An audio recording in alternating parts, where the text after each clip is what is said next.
আপনি কি জানেন এই পৃথিবীতে কে জান্নাত তৈরি করেছিল?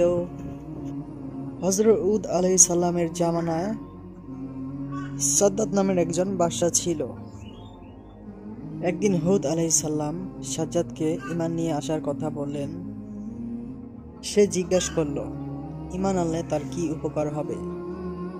তখন আল্লাহর নবী তাকে বললেন, ঈমান আনার জন্য তুমি জান্নাত পাবে এবং সেখানে আরাম আয়েশে জীবনযাপন করতে পারবে। সাদ্দাত বলল, দরকার নেই আমার আল্লাহর জান্নাতের, আমি নিজে জান্নাত তৈরি করে নেব।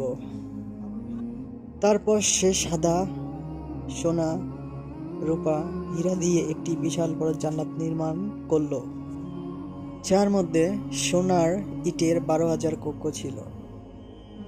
যেই সেই জান্নাত তৈরি হয়ে গেল, সে তার জান্নাত দেখার জন্য যাচ্ছিল।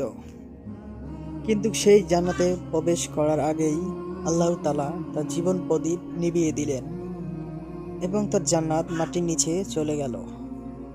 500 বছর ধরে তৈরি সাদ্দাতের জান্নাত দেখতে পর্যন্ত পারল না।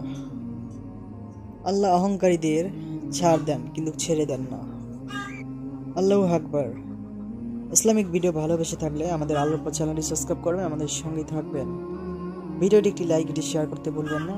অবশ্যই কমেন্টে জানাবেন ভিডিওটি কেমন লাগলো। আল্লাহ হাফেজ।